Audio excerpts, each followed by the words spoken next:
Go ahead, started. Oh man. All right, welcome back to another episode of the Hawkins Brother Podcast. I'm Corey Hustle Hawkins, PJ Talking. and we got a special guest right here named RJ the Prince, comedian. Ain't gonna say what your other job is. Not that he do anything drugs like that. Comedian, songwriter, producer. Nah, I'm playing. Oh, so you Name and credentials. I wrote some songs. Man, you gotta go check some. I'm on Apple Music. For real? Thuggin' and Huggin'. You joking or you for real? For real. I got a song out. Thuggin' and Huggin'. What's this? I don't know how many views it got. Thuggin' and hugging? Thuggin' and Huggin', man. It's like a prison song. Hey, it's whatever you want it to be. You know what I'm saying? It's for the lovers, the fighters, the huggers. You know what I'm saying? It's for everybody. That's what's up, man. So see you there, man. Last time I was out in Improv, I performed at the end of my set. Man, On the couch, you won. you only got one song? Yes, I got One That's hit all I got song? stuff, bro. I recorded a lot. I just ain't put them out. Oh, that's cool. I need to. I need to put my music out. Yeah, I'm an actor too. I'm on Tubi. For real? Yeah, man. Therapy. Go check that out What too. you- What up? I just know from TikTok. What is it? Happy Hour. Happy Hour did good. That hit a million views on Tubi. So y'all, thank y'all whoever been watching it. They had it because they didn't know I was on Tubi. So Hey, the ones who did watch it, y'all the I real knew you ones. personally from That's Vince real. so I knew you outside of that fame or whatever. So when you get big, it's like, I knew you before you get. I knew you before your measurements, boy. yeah, I ain't even mentioned I that. knew you before your measurements, man. Yeah, that's funny. Yeah. But I did not. Oh yeah. Oh, you did that? That was you. Oh, you You got gotta see somebody elbow look just like yours. Yeah, I think I see the elbow. Yeah, man. You see it? Come on now. The elbows all in that film, man. Y'all, come on. I'm out here. But that's I was in a what's up, commercial. Was it on Super Bowl commercial? Nah, they wouldn't better pay that much. Nah, but the commercial did bigger than I thought. It was we recorded it. I think like during the pandemic. It was like whenever the pandemic first happened. 2020. No, before the pandemic. It was like 2019. it was 2020, but it was like before everything shut down. So it was like probably February. It was like right before shit got crazy. Oh, yeah. It's a restaurant called Ellen's Kitchen. There's a couple of them out there, and we went to Ellen's Kitchen and shot a commercial. They got different kind of comedians, Mm-hmm. and I recorded my part. I think I played what did I play? I played a chef who did, but I was like obsessed with eggs. I was like, I worked the omelets, but I was obsessed with eggs. You know, that was my part. So I made it funny, and I did it, forgot about it. Man, it's like 6 months later. People hitting me up saying, "Hey man, I was watching a game, nigga, and you popped up on my TV." Like the commercial started. I didn't know, which was messed up because they didn't pay me that much. I would have redid my contract if I knew it was gonna be like a global commercial. But yeah, for like a year or two, that commercial was hitting everywhere. Like I seen it was on major networks. I was like, boy, I saw it only one time. I was at a bar about to do comedy too, and I saw my face pop up. I said, "What? Nigga, I'm out here. Come on now. You famous, huh? I'm famous." David Doug. Nigga, we made it. Yeah. They ain't seen the paycheck to you afterwards? Man, they paid me before. I'm just, I would have bumped up the pay if I knew. I thought it was just gonna be like a little commercial that they were gonna post around YouTube, Facebook. Yeah, I didn't know it was gonna be. On actual TV. Man. Yeah. I might be on a commercial somewhere. I don't know. I've been Hey. recording stuff, though. I ain't say nothing about Let me tell you something. Find out. You're supposed to sign something. it. Sounds a bit- Sign some paperwork. That's what's up, Shoot, man. yeah. I had to sign a bunch of paperwork yesterday for I don't know if I can say it. Well, if you don't I want to should say have been able to. World Star. I had to sign some paperwork yesterday for World Star. So a lot of paperwork when they want to work with you. It's a lot of paperwork. Jesus Christ. what you doing on Worldstar? They just want to use some content. Oh, okay. So you know, content creator for them now? Mm-hmm. Well, no, I mean, a video I already made. They just want to put it on there. Oh, okay, okay. It went viral. Thank y'all again. 2 million views. And you still gotta sign a lot of paperwork? No, I did the last paperwork yesterday. Yeah, it's just a lot. I mean, I get it because you don't want to get sued and stuff for certain stuff, and all of it. It was just a lot of. Still get sued right away. You could, you could try to fight it, I guess, but I read it. I ain't gonna lie. That's why it took so long because I read the contract. If any contract I sign, I read the whole thing. So I was reading. It was very detailed. I was like, Jesus Christ. You don't do it with no lawyer. You just do it by yourself.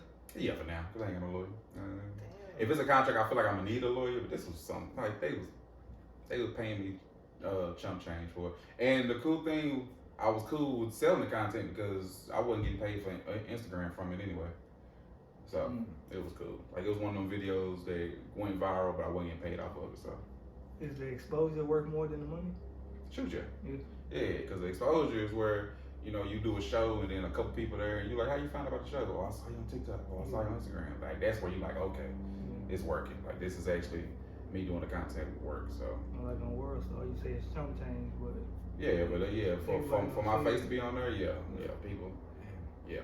That's what, so that's why I was like, heck yeah, I would did it for free. I'm being honest with y'all. Pay me. You just want to get exposure. Damn right, put that video up there. yeah, I take it though. I'll take it. I would did the same shit, to be honest. Man, I was like, yeah, put me on there. I don't care about the money. I'll take the money. Don't get no pay wrong. I want the money, but I just. But it depends on the platform too. Like World Star, big stage. Yeah, man. Like you wouldn't take no pay for somebody you don't know, right? Yeah, if it was your neighbor. Yeah. Your neighbor like, man, I saw you podcast, man. I want to see if I can take this episode. You gonna pay me? See behind the scenes. You can Show you what we did before the show started, baby. show you the edit cuts. Yeah, that's what we did. Patreon. Y'all got Patreon? Nah, we don't. Oh man, y'all get y'all Patreon. Shit, I gotta read into that because I don't know nothing about that. Oh yeah. It's like it's pretty much a platform where, well, one, it ain't really restricted. You can put whatever you want on Patreon. So like a lot of content creators or people who do YouTube, the stuff that YouTube they don't show on YouTube, they pretty much hey come on my Patreon. You can see. You can see after the show, before the show. No, we do no exclusive stuff like that. But it's all straightforward and clean. Hey man. Right, Pastor? You heard what I said? It's clean. Clean. It ain't clean. Yeah. I should have seen what we was doing before this. The cocaine these guys got in here, let me tell you something. That's it. I ain't going back to jail. You going back to trouble, I ain't going back. But anyways, I want to know, when did you start doing comedy? I did comedy first time October of 2013. That's professionally though, right? Professionally, well, I got paid for it. So Yeah. my thing is, But what's your story? Like you wasn't a class clown or none of that? Kinda. My dad was strict, so I couldn't really be a class clown. I do it a little bit, but Did you want? my dad worked overnight, so he was popping up at that school so quick. So. Did you want to be though? Like you see funny shit happen? Yeah, man, because I've always loved people, make people laugh, whether it was friends, family. You know, I was always, it's always that one kid at the family reunion. They were like, "Hey, go out there and do what you do." Get on stage. I was that. I love to entertain, so I was that person. Plus, I'm a pastor's kid, so like, I do everything. Like anytime my dad threw me on stage, even if I wasn't talented to do it, I did. I had to play the trumpet one time. I don't know how to play the trumpet, but I played the trumpet at church, man. I sounded horrible, but hey, pastor's kid, man, you get on stage and do it. He boosted you up, I bet. Like, yeah, my son did good. Yeah, My son did real bad. I just want to let you know in person. I ain't doing good. Not in public. I ain't do good, Papa. I apologize. But yeah, I've always, ever since before I could talk, I just love to put a smile on people's face. I love to entertain. So That's what's up, man. So it's always been good. As a young though, I never would have saw myself getting on stage doing stand-up comedy. Like I was always like, because that's very intimidating to all. Because I used to do music. Like before I even did comedy, I was doing music. I used to perform, get on stage. So that's pretty, because you got the fans, kind of hyping you up. You got the music playing. But when you do stand-up comedy, it's quiet. And you have to make them people laugh. Like ain't no music behind you. It's just you. Money to see. Yeah, man. And black people don't play about that. Let me tell you something. When black people buy a ticket, they be like, "You better make me laugh." I paid my $20. You make me laugh. Then, like I said, then you gotta pay for the stuff. Yeah, man. That's why I respect it. I really do not like comedians getting on stage, kind of like lackluster. You know what I'm saying? Or kind of like half-assing it. Like these people pay good hard money to watch you perform, bro. But one of my good comedian friends, his name Trey Mack. Shout out to Trey Mack. He doing this thing right now. He on tour. He told me that, "Do you bigger than a comedian?" I'm like, "What you mean?" He said, "Bro, you're an entertainer."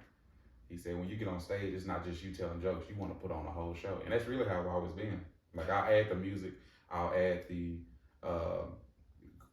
wardrobe change. Like if you come to one of my shows, definitely if it's my show, like I'm over the whole show, show's definitely gonna be different. You ain't about to just get jokes, you're getting a show. Because I've always been a fan of just showmanship, you know. So I think me always being a fan of showmanship, when I got into comedy, I brought that with me. So it's been good. Oh shit, man! I promise I'm gonna come to a show. I'm not just bullshit. Hey. I'm gonna come. Just What is look at those dates. What's the most shows you done back to back? 6. In one day? Oh, in one day? Yeah. Oh, my bad. 3. 3. Yeah. How hard or stressful was that? I love it. I love it. I've known some people who don't like that. Cause you just brought up lackluster, so it's like, do your energy drop off after doing it over and over? Shoot, nah. It's like that because the average. I've only one time I did 3, but usually it's 2. Like you do 2 shows in one day, and I look like the first one.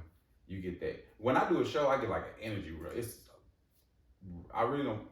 I don't like to say it to offend nobody, but it's really like a drug to me. Like it's like when I get that first hit, it's hard for me to go to sleep after a show. It's hard for me to sit down and relax. Like I'll be hyped. Like it's like a rush to me. You don't be nervous or nothing when you're doing it? All the time. Sure. I wouldn't want to do it if I wasn't nervous no more. I feel like that means I don't love it no more. I agree. My stomach be tied up at night if I'm about to hit that stage. I be seeing some old school cats doing comedy, and they be like, man, I don't be getting that, man. I just go up there and do my thing. I saw, you don't love it like that then no more. When you love something, like, dude, like even if you think about it as a man, like when you really love a woman, like you've been with chicks. Yeah. You've been with chicks, you go over chicks' house, it's nothing. But when you really love a woman, that drive to her house, your stomach be tighten up because it's a love there, a passion there. Yeah. It's the same with with me with comedy. Like on the way to doing it, about to get on stage, I know I'm gonna kill it. I've been doing this, so I know I'm gonna kill it. But my stomach be in knots until until that music hit and I grab that mic, and then it's like, let's go. Yeah, I heard LeBron say that too. He's like, still to this day, he still get nervous. And LeBron, one of the most passionate players you're gonna find, dude. It's because it's a passion there. And there might be some people who still like it, still do it, but when you hear people don't get that feeling no more, they just doing it. It's not, in my opinion, it's not a passion there no more. Yeah, I agree with that. Yeah. I'm a very passionate person, so with whether it's something I'm doing or with a person, if I'm passionate about it, I get it's an excitement. Like it's that rumble in my gut. Do you ever have a conflict being with your religion and doing comedy? No, because the funny thing, I started comedy. My dad threw me on stage. Earlier I told y'all he'll just have me going up there and say one time he had me go up there and say, "Hey, do some comedy," and I'm like, I don't have to do no damn comedy. What the hell am I doing? But I didn't know as a kid watching the Eddie Murphy and the Bernie Macs. I didn't know self-consciously I was studying it. I was studying comedy, and I didn't know that. So when he threw me on stage that time, I'll never forget. It was October of 2013. I got on stage in front of 200 people and murdered it. Like it was like everybody thought I've been doing it. Like I just didn't tell nobody. That was my first time doing it. Was it at church? At church. At church. The first from 2013 all the way to about 2019, I only did clean comedy. Did churches, birthday parties, stuff like that. My start to comedy was different. I didn't hit a comedy club or stage like that until 2019. I was only doing private events, stuff like that. And when you're doing comedy for comedy clubs, like if you start off like if one of y'all want to start doing comedy, usually the way to do it is go to comedy's club, open mics, work on a 3-minute set, and build your way up. And if you ain't ever did comedy before, the average person, if you ain't ever did comedy before, that 3 minutes feel like an hour. You be up there like, oh my god. So that's the average when they go from 3 minutes to 5 minutes to 10 minutes to you build a thing. My thing is I started in church, so I was getting booked by people who throwing parties or pastors. Pastors book you like a pastor, so they booking me saying, I'm like, how long you on stage? I go 25 minutes. So I started off doing it. So when I got into comedy clubs and they was like, yeah man, you got 3 minutes. What's 3 minutes? I can't get into my storytelling in 3 minutes, brother. What I'm gonna do for 3 minutes? So my start is very different from the average comedian you're gonna find, because I was like, and even to this day, this guy asked me this yesterday. His name, Comedian Q. Shout out to Comedian Q. He with the Rat Pack, and he asked me. He said, "Man, how much time do you have? Like how much time can you do? Like a solid time?" I said, technically, I got between 2.5 to 3 hours. I got that much material that's solid. And he was like, no, I mean, like, for real, not just jokes, but I said, yeah. Really? Yeah, I mean, but it's because how I started. I started off having to do 20 minutes. You know what I'm saying? So my storytelling, I know how to storytell. Like, that's just always my thing. So I have a lot of time. I just ain't had the summertime the opportunity because I've not done a comedy special or nothing like that. And I've recorded comedy specials. I just ain't like put one out. Cause every time I do it, I'm like, it ain't special. You doing your own comedy special, like making it. Yeah, I've recorded. I've got directors and camera guys to come to one and do it, but in the editing room, I didn't like it.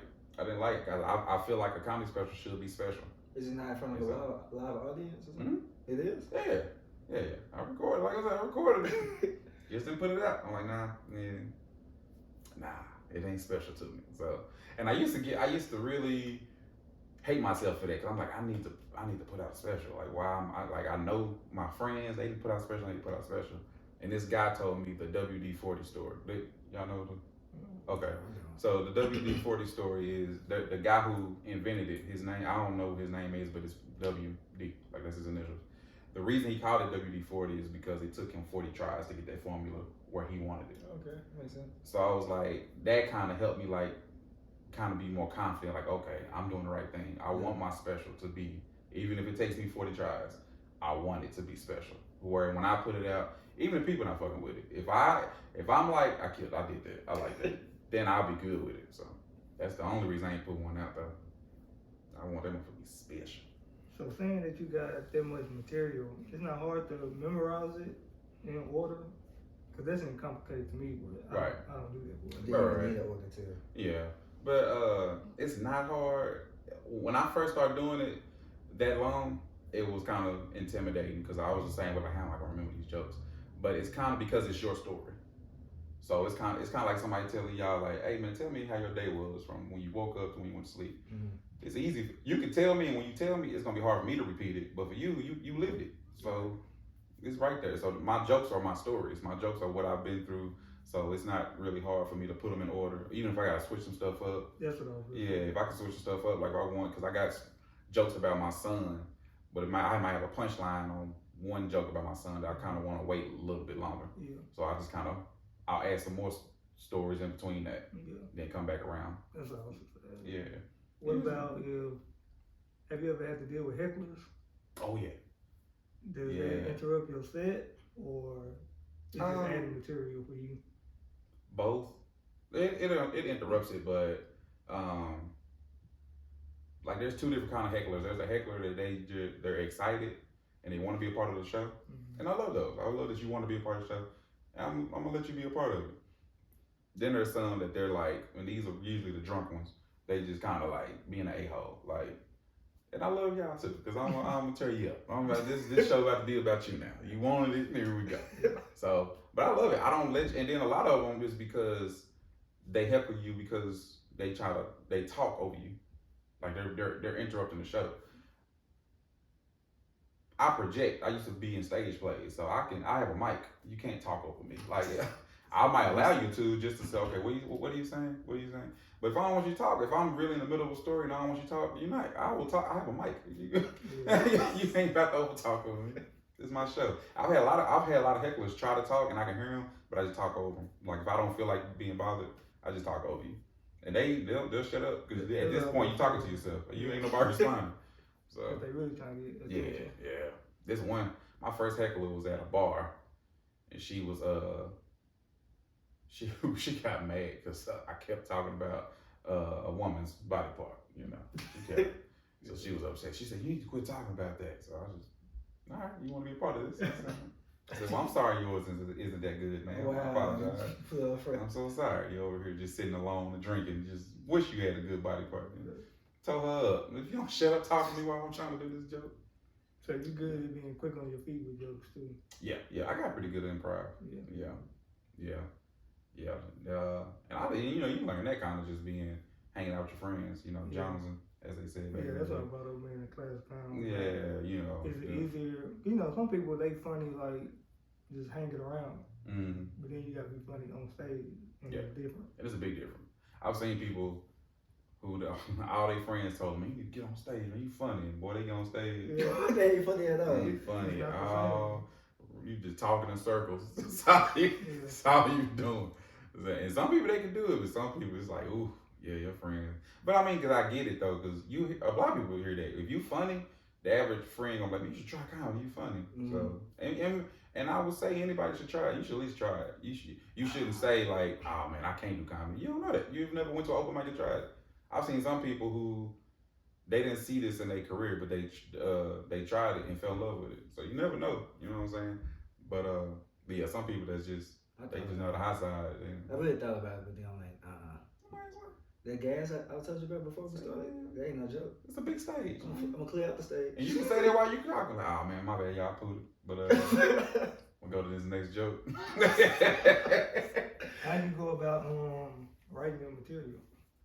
Like, you said it's from life experience, but do you add like, oh, that was funny today? Oh yeah, I add a lot. I add a lot of those because those are just quick. If I see something that's just funny, I'll write it as a punchline, like a quick joke. But then from that, I can expand it to a story. You know what I'm saying? Because even if I see something funny at the gym, I can write it at first as a punchline, but because I did go to the gym, I lived that, I saw that, I can now expand it to a story. Before I saw that, let me tell you what I saw when I walked in first. Let me show you my routine. Like, I can lead you to it, because that's the good thing about a story, telling joke, is that you know something that's about to come is funny, but the storytelling kind of like, it takes you there, you know what I'm saying? You know what I'm saying? Yeah, like, you wouldn't be wanting to pay a lot of money to go to the movies to see a 10-minute movie because they just show you all the action at the end. Yeah. You know what I'm saying? Like, now show me show me what leads to it. Show me some character building. You know what I'm saying? So, but what sucks is a lot of times, a lot of jokes, when I'm driving, that's when my mind get to going, and a lot of times when jokes come. So I literally have to pull over and write a joke sometimes. I ain't about to wreck my car. I ain't about to do that. Yeah, I seen that. Nice.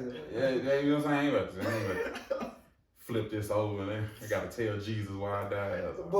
I had a good joke, Lord. Explain Jesus. I had a good joke, Lord. Let me go back down there and do this joke. I say that. Never got to perform. Yeah, never got to do it.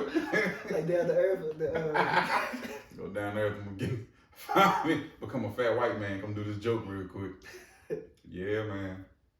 Damn, that's crazy. Do you did anybody inspire you? Like any comedians? Oh yeah, famous man. comedians? Yeah, man. My Mount Rushmore is Eddie Murphy, Bernie Mac, Dave Chappelle, and Kevin Hart. Those are my Mount Rushmores because they formed and built who I am as a comedian. Because Eddie Murphy introduced me to comedy. Mm-hmm. Bernie Mac, he showed me the honesty behind comedy, and Dave Chappelle, he showed me the intelligence behind comedy, and then Kevin Hart showed me the hustle that's behind comedy. Yeah, Dave Chappelle, he transitioned because I think he was trash when he started out. A lot of people did.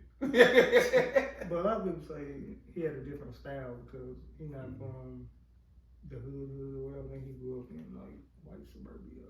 Oh yeah. But it's not even about where he's from. It's just about like the jokes that he did. Like no, that's wild. Like his upbringing is different, so his jokes and comedy style don't relate to most black people. Mm-hmm. That's true. Because I mean, a lot of us, we look at comedy to be relatable. Right. So if you watch something you can't relate to what they talking about, you're like, let me turn this. You know what I'm saying? So I've always been a fan.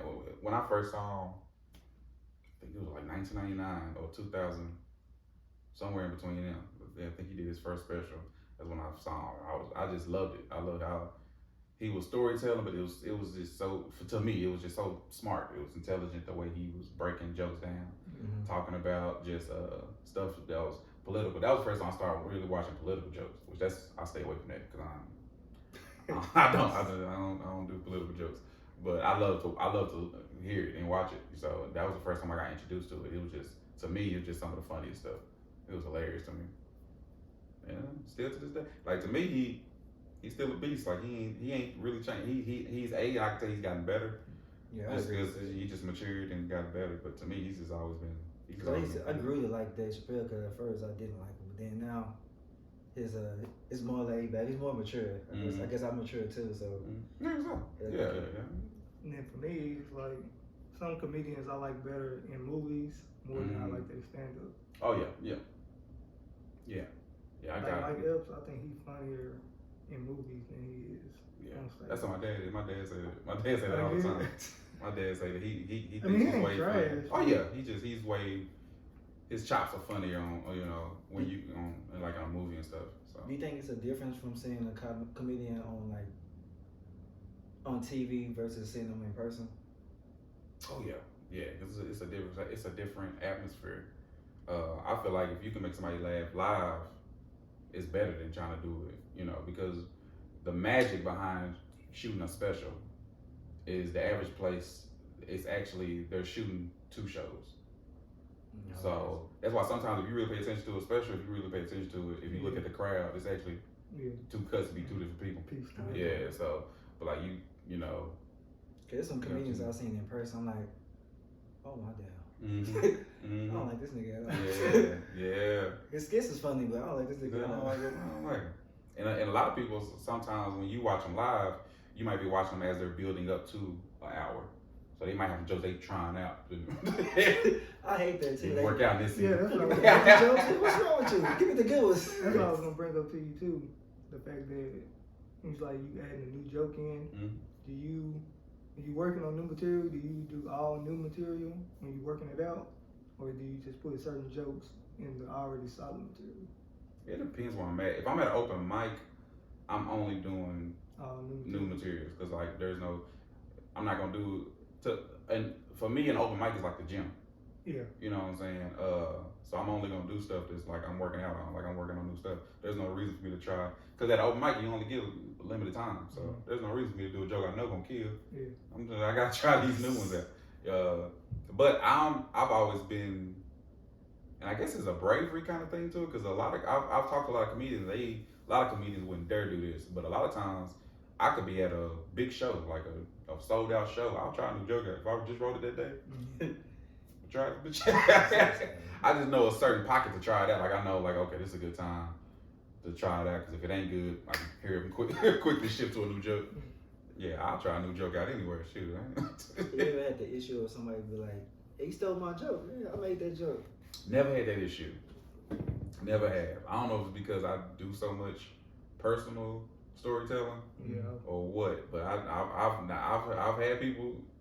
I've seen 2 comedians fight over that. I'm like, well, because sometimes when you hear them stories, when you really dig into it, sometimes it's exaggerated. It's not even that. It's like we both, like if all 3 of us in here, we see that TV. If we both leave, we both might talk about that TV. Not saying I heard you talk about it and I stole it. Like, yo, the TV was there. We all saw it. We might talk about it. There was a joke that Cat Williams did. And I was doing the joke before it. I know Cat Williams ain't stole that joke from me. I ain't recorded it nowhere, so I know he ain't seen it. I know it was a joke about Rick Ross when he did when there was a shortage of chicken wings out and they did the thighs at Wingstop, and he had the wing. I was doing a joke about Rick Ross doing it, and then Cat Williams, whenever he came out with a special, he had that joke in there. It wasn't like the same joke or nothing, but it was very similar. But I'm like, I know he ain't seen my joke. So no, as a comedian, you saw that on. It's funny. Rick Ross holding a thigh. It's hilarious. So you definitely don't want to write a joke about it. Who was it? Somebody was like, well, they have writers for them. So the writer could have stole the joke and then presented it to whoever. It's true. I definitely was where I was doing them jokes that wasn't no writers in there. But in LA though, you do have to work because there do be writers in a lot of LA open mics. So you definitely gotta watch out for that. So then you blame the comedian, but it really was his people. Man, be mad. That's crazy. Yeah, that can happen. That can definitely happen. Because they just sit in the audience and you don't know them. Yeah, you don't know them from the campaign. Yeah, that New York and LA, there be a lot of writers in them. Writing thieves out there, man. Yeah. Can't trust these writers. Well, ain't no writers in them little shacks in Fort Worth. You don't know. Yeah, I ain't know him. Ain't nobody in there pen and pad. Not to get off topic, I heard the same thing in music though. Oh, Like they say, you can do just walk in the studio. That's why some certain people, if they don't know you, you cannot be in their studio session. You can't be by like the they say, door. these big artists is taking the SoundCloud artist music or style. I can Cause see anybody that. never heard it before. I can see that. Yeah, it makes sense. I can see that though. That's a cold piece right there. I can see that. Yep, I'm sure Drake did that. I ain't want to say I'm that. thinking, No, I'm sure Drake did that. I'm sure Drake did No, that. for sure. I Yeah, can't be mad though. It's a business move. You know what I'm saying? Every business did that. they say he not authentic. Like he do that. He pay people, and then especially that he getting exposed by other people. They recognizing that he didn't make his songs. He only popular because of other people Mm-hmm. made him popular for him. Yeah, Kevin. Like, I was surprised. Getting Lil piece them Yachty, together and stuff. Not bad. Hey, this nigga what? yeah. When he started switching up, that's when I've always been a Drake fan, but I was a Drake fan before he was Drake. When he was Aubrey, when he was Jimmy in the wheelchair, Nah, I was. But if you really, Cause I'm a Degrassi fan, so I was like when I saw that, I was yeah, like, so if you're a fan like that, you can tell when you rapping like somebody else. Cause that first couple albums, I was like, yo, this dude. But then when he got to going, I was kind of accent changing. You know what I mean? Nigga sound he from the Caribbean. I'm like, hey, what's happening? What's what you doing? All right. got the coach. Yeah, I'm like, all right, okay. But I mean, he, however he do his formula, he got a formula because he's never been like, he's probably had an album that hasn't sold as much, but he's never had like a style he did that where everything just went down. You know what I'm saying? Every album he put out seems like it hit a chart. You know. Yeah, I ain't realize he got a new album that just came out. Him and what's his name? I don't know, but I like it. Playboy. Party next door. Party Next Door. Yeah. Oh, you heard it? No. No. I ain't heard it. I heard the first song. I ain't like what Drake said. I turned it off. Drake, what he say? Man, He I just said know I laid it out on the floor. I put that on my son. I put that on the Lord. It's supposed to be like I a said, girl ain't you album, Jewish? right? Nigga, you can't put that on the Lord. Say, I turned it off, man. I said, no. That's the first song, man. That's not. It's supposed to be for girls though, right? I don't know. Like, I didn't like it. I guess It's it's true. It was like a Valentine's album or something. I can see it. It's a lot of love. It's a lot of love songs on there and stuff like that. I wasn't tuned into it. I was just driving. I'm like, Mm. nah, this ain't it. Yeah. I can't trust the. What song? On the first song? Yeah. Yeah. It's like the whole album is basically the same type of Yeah. style. I'm like, Yeah. nah, man. Yeah, and I think I'm more of a Drake fan when he's spitting bars. I like some songs that he's singing, but I'm mostly when he's spitting bars. And this whole album, he was mostly just. There's one song on there he was spitting bars, but the rest of it he just singing. I'm like, Yeah, you trying to get the women back. yeah, You know he ain't lose them. Even with the whole Kendrick thing, he ain't lose the women. That's why I thought it was good to see that because I love to see competition like that. So it was good to see, but I never was like Drake about the Drake. Everybody kept trying to compare him to Ja Rule. I'm like, not even close. You know, because to be honest, Ja Rule has never got that big like Drake. I agree. So like, you know, Drake didn't fall off like that. Yeah. He was exposed, but He might. Yeah. he was exposed like Tom Brady at Super Bowl. When Tom Brady, he was flattening them balls. That's how he was exposed. It was like Tom Brady's still Tom Brady though. Like Still great. he went to Super Bowl 2 times after that. He good. That's kind of how Drake is. Yeah. Ja Rule, yeah, that killed him. That was bad. 50 Cent ain't shit for that.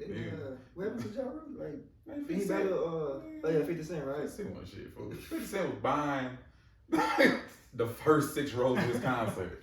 He was buying all them seats so they could be empty. That's petty on a whole nother level, man. Dang. I always say, whenever I meet him, I don't care how he is, I ain't getting on his bad side. 50? 50, he too petty. I'm not. I swear I'm gonna become his friend.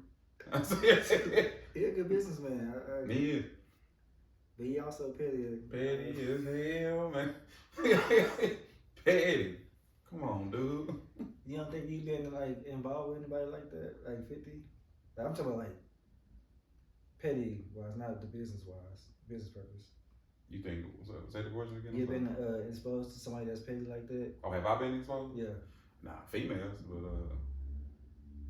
but not even on that level. I ain't never been not that petty. Nah, not yet. I probably will one day, but I ain't.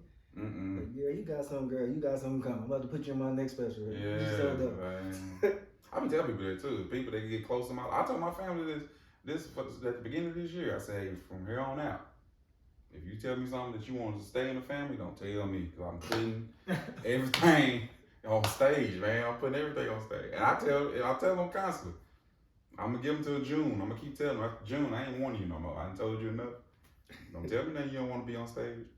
Do people be afraid to be around you? Like, you people in your family? Nah, because I'm not a mean comic. Like, even if I was to say something, and I know my limit. I know if I care about you enough, I ain't about to, it ain't worth it. I got too many jokes to where I gotta hang on the joke that might hurt your feelings. I heard one family member feeling one time. It was my aunt, and I ain't know I hurt her feelings because I saw her laughing. I saw her in the crowd laughing, but then later on, she said it hurt her feelings.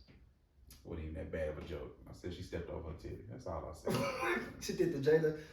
Wasn't even. That's what. She did the Jada. She Jada on me, man. Come on, man.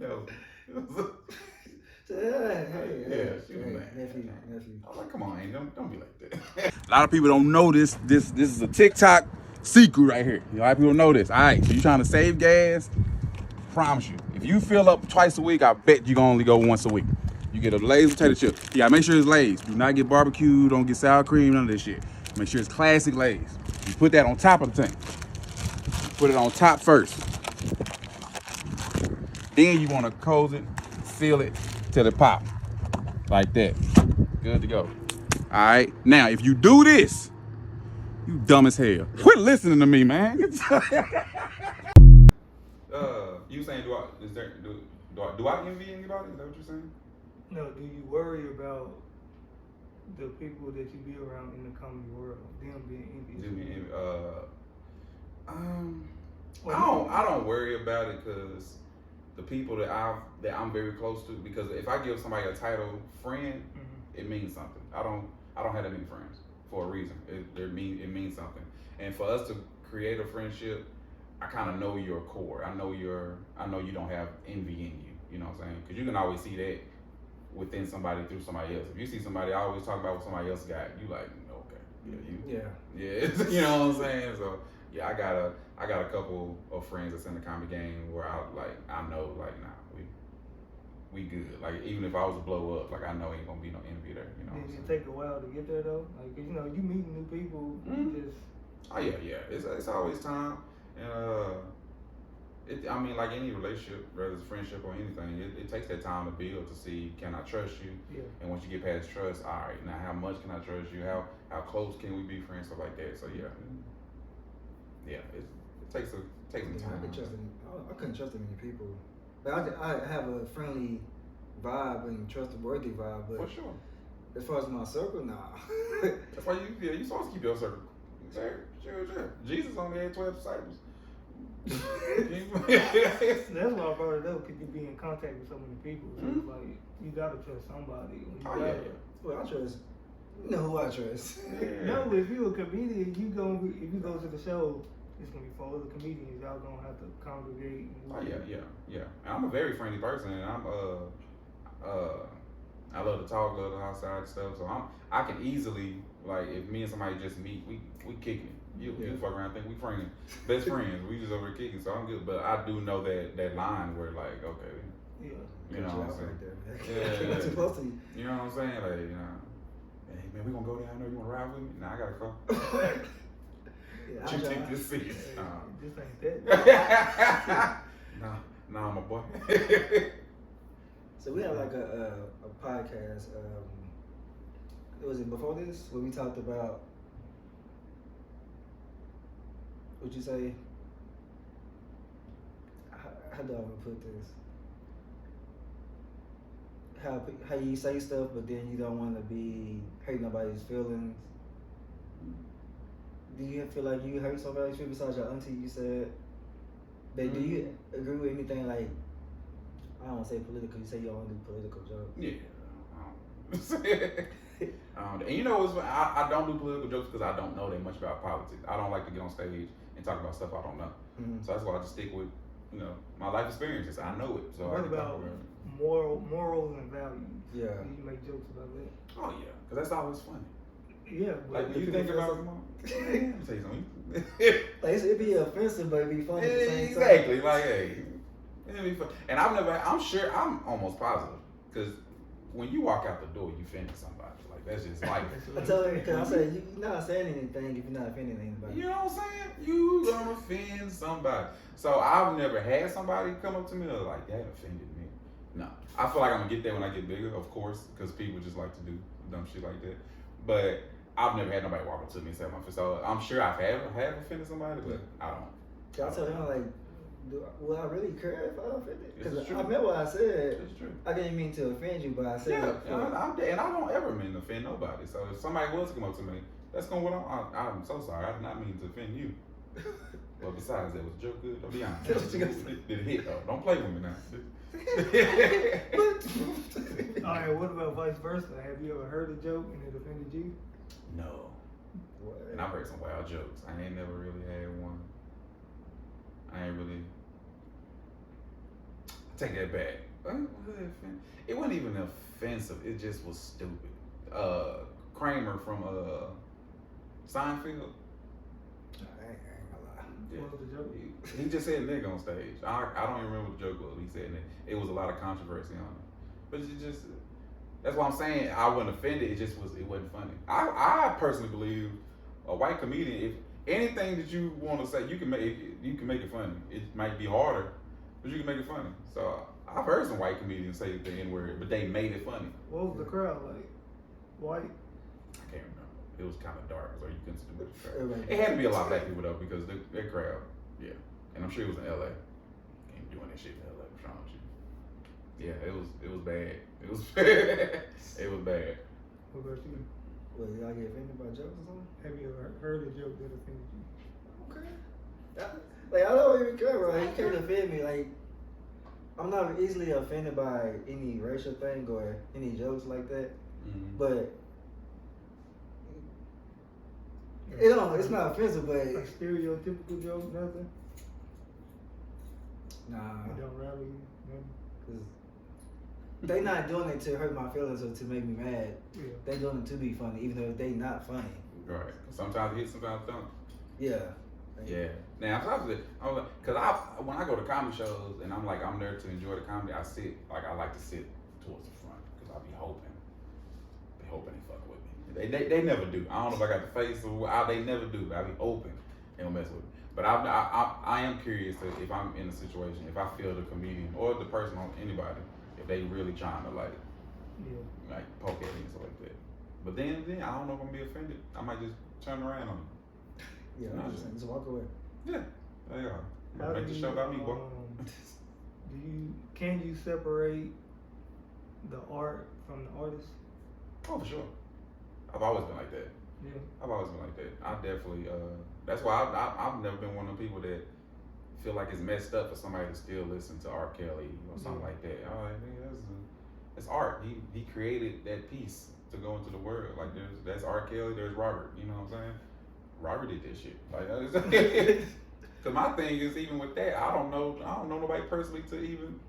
I don't know R. Kelly. I don't know Robert personally. So That's what I was bringing up. You know what I'm saying? Like this is Eddie Murphy. Whatever he doing his personal time. yeah, whatever you day, man. What's the jokes like? They talk about Bill Cosby, like, oh, Bill Cosby was my idol until I found out he started messing with women and putting stuff in their drinks.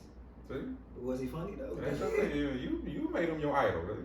He's inspired me because he was a great storyteller with his comedy. So I mean, I'm still inspired by because it's something that his artwork inspired me. As a person, I don't know a nigga like that. Yeah. And when that came out, I was like, well, Niggas human, right? come on now, y'all partying with these old folks. Let them put stuff in your drink. Gotta let that go. So we think about P. Diddy then. P. Diddy, wild boy.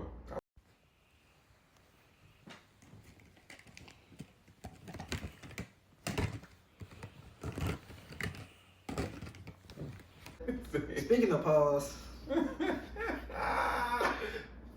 you feel like a lot of stuff is like, I ain't gonna say gay ain't the right word, but what's the right way of saying that? I don't even know what you're talking about. Like when you like when you talk about like you know when men talk about conversation and then they'll be like, no Diddy or the pause. Oh. Like, do you feel like a lot of conversations are?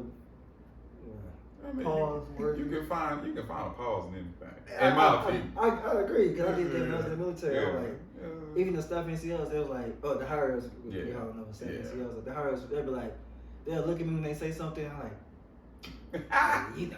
Yeah. A lot of it is funny to me. Like, but I feel like the pause is kind of like when I was younger, it was that's what she said. Like that's kind of what I feel like it is. But some people use the pause as a no homo, and that's when I'm like, man, calm down. I feel like it's a lot more now. Like, Yeah, a lot of dudes was touched as a kid, man. A lot of uncles, man. They was out here. I'm telling you something. People got the average guy that's very, very homophobic. Either two things. He was touched, or secretly he wanted to touch. It's either one of those two. For real, man. If you really pull the curtains on some people that's like really homophobic, like man, all that gay shit. That's because they want to try some things. They ashamed of it. Don't be ashamed. Been married to that woman for so long. Know you want to do. Oh, yeah, that's good. Know you been wanting to be with a man. Keep asking her to do stuff in your butt. That's some cold shit. No, Diddy. No. Yeah, I think they people is sensitive. So about your I went to your page and I watched some of your skits or whatever. How you come up with your skits? You just see stuff that's funny and then put your own commentary on it? Most of it, yeah. Most of it just commentary that I do. Sometimes I have an idea to actually shoot a skit, like the one that just went viral. That was like an idea I had in the spare of the moment when me and my homeboy was just sitting there talking. And a lot of it just come from conversation. And you come up with Yeah, like conversation happened. And the good thing about him is we share the same mind frame. Like, so if one of us say something that's kind of funny, the other one be like, get the phone. Like, cause like we know each other, you know. So yeah, so when we hang out, a lot of times that's when certain skits will come up because we like, get the phone, let's do it. Like we don't even want to try to write it or try to do it later. Let's do it right now. Well, not to brag or anything, but Come on now. I'm the same way. Hey, there it is. So it come off the top of the head, no Diddy, but it come Off the dome. Off the dome. Yeah, I can actually do the same thing. Just I have to have somebody around me to do the video, but I feel like videos, comedy skills like you're doing, it come easy. Yeah. It's different. It's hard for me though. Than to write a joke, go on stage and do it. Yeah. Man, I didn't do content for a long time. Like I did. yeah. Oh, I'm no, just it's getting opposite. into it. Yeah. A lot of people nowadays, it's easy for them to create content on the phone. But I'm one of the people where like, I fail so bad with technology for my generation. Mm-hmm. You know what I'm saying? So like, I just got an iPhone, bro. Like a year or two ago.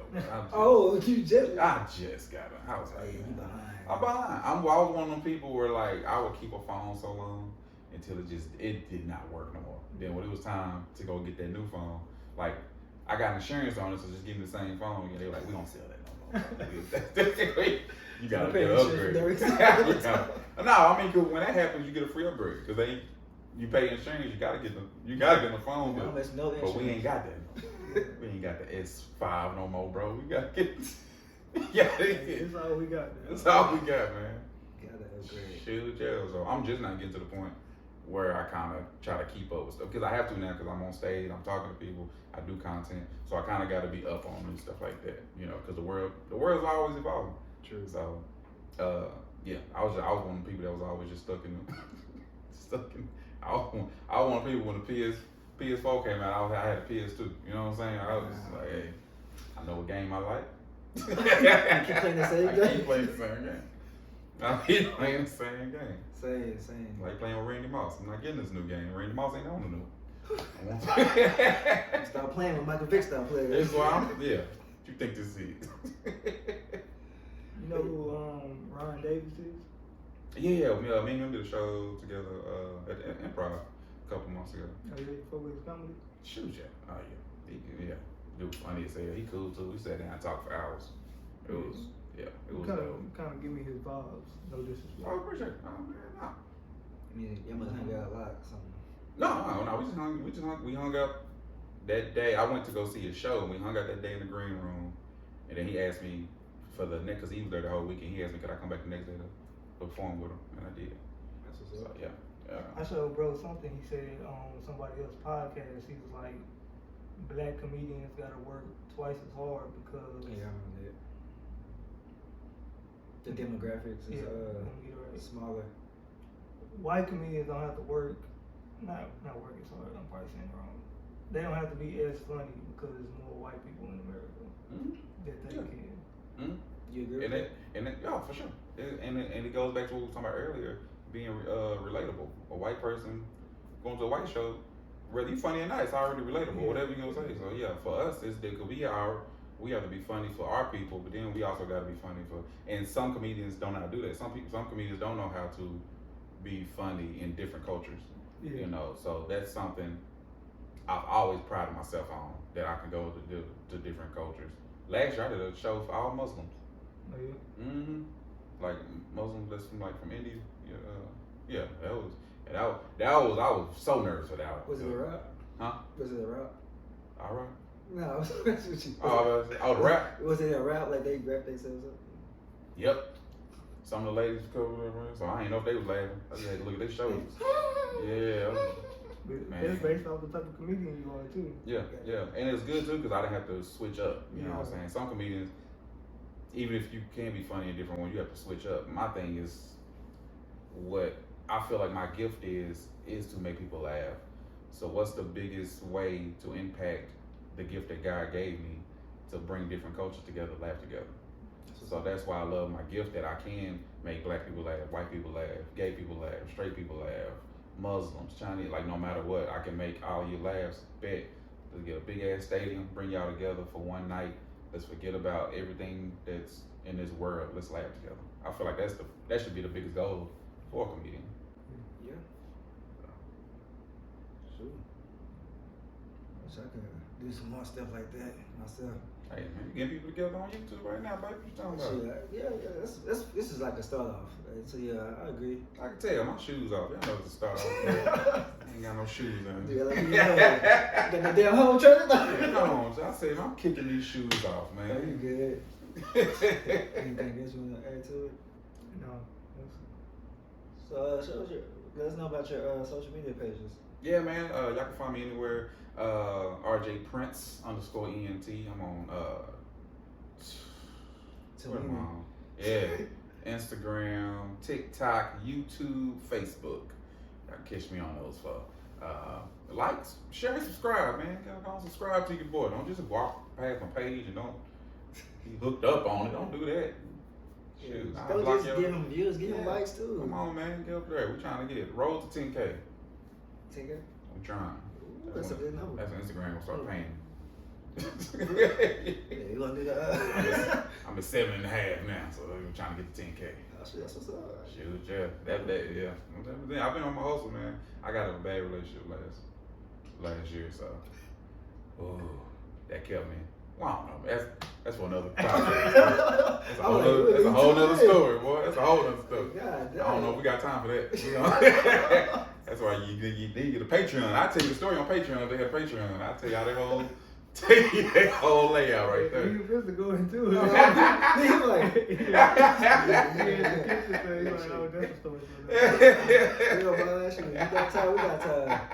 Well, you gonna charge us for the time? No. I ain't got my plane don't leave till the morning. I'm good to go. That's what's up, man. Well, yeah, we appreciate you for coming. You responded like the first time. Well, yeah, it's no problem, man. Like, yeah, look like people. Oh yeah. I ain't one of them people like, nah, I'm too good for this.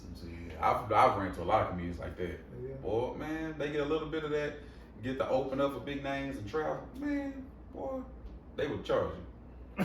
I can tell you that shit now. They would, I can do it for $200. Boy, nobody even know. Get your that be tripping me out, I'm bro. about to get 200 views off of this. Dude, that be tripping me out. Because even if I had, dude, let's just say I did just get off the road with Kevin Hart. I have a big name. People love RJ Prince. Why would I not want to come on your platform to help build your platform Right. with my name? is that not what our culture should be doing? Let me go out here. Let me get to where I need to get. Now let me bring y'all up. That's the mindset that all black people should have. We should, but you know, Patreon, man. Part 2 coming through. Yeah. Part like, 2, part man. two I'm gonna see coming y'all soon. part. I'm gonna have shoes on part 2, man. Yeah, it's okay. You don't want to see what he got on his feet. Right Y'all now. don't see that, man. I don't say that. But this has been a good episode, man. I really appreciate you for stopping by. Thank y'all for having me, Again, man. I'm Courtney Hustle Hawkins, I'm PJ Talton. and thanks for coming again, RJ the Prince. Appreciate y'all, man. Thank y'all so much. Look him up. Peace.